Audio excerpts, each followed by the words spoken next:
तर बीड दौऱ्याच्या सुरुवातीलाच अजितदादांनी पोलीस अधीक्षकांना झापलेलं आहे।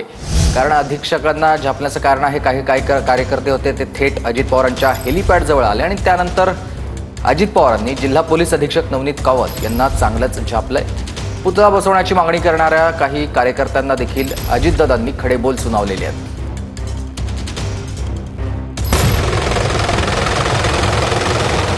उपमुख्यमंत्री अजित पवार बीड जिल्हा दौऱ्यावर आहेत।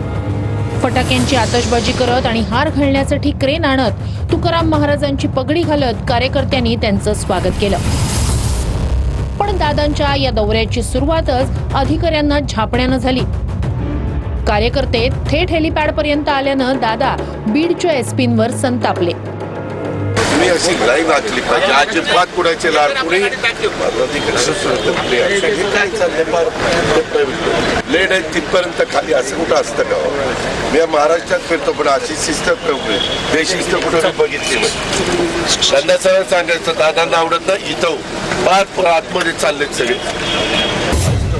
अजितदादांना निवेदन देण्यासाठी कार्यकर्त्यांनी मोठी गर्दी केली। यातल्याच एका कार्यकर्त्यानं पुतळ्यासाठी परवानगी मागितली। त्यावर बीडला पुतळ्यांचं शहर बनवायचं का असं म्हणत दादांनी खडसावलं। पुतळ्यांचं शहर माझी बारामती बघा किती पुतळे आणि काय डेव्हलप कुठंतरी आता मानक झालेल्या सुरुवाती नका। आता काहीतरी आपण नवीन जनरेशन करता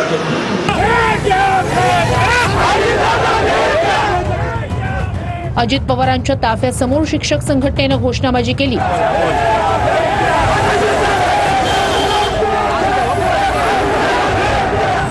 बीडमध्ये वेतन न मिळाल्यानं धनंजय नागरगोजे या शिक्षकानं आत्महत्या केली होती। या शिक्षकाच्या कुटुंबाला न्याय देण्याची मागणी करत शिक्षक संघटना आक्रमक झाली।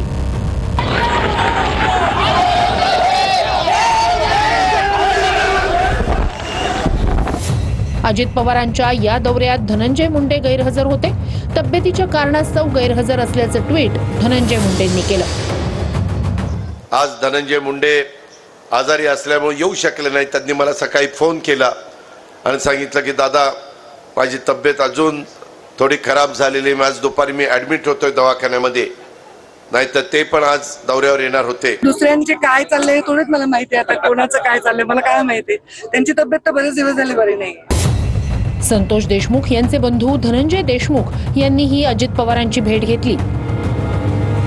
ज्या काही अजून पण परत काही चुका होतात, काही टार्गेट केलं जात आहे लोकप्रतिनिधीला, सामान्य माणसाला, किंवा कशा पद्धतीने त्रास द्यायचा प्रयत्न केला जात आहे, याविषयी तुम्ही दादांच्या कानावर किंवा दादांना एक ड्राफ्ट बनवून द्या।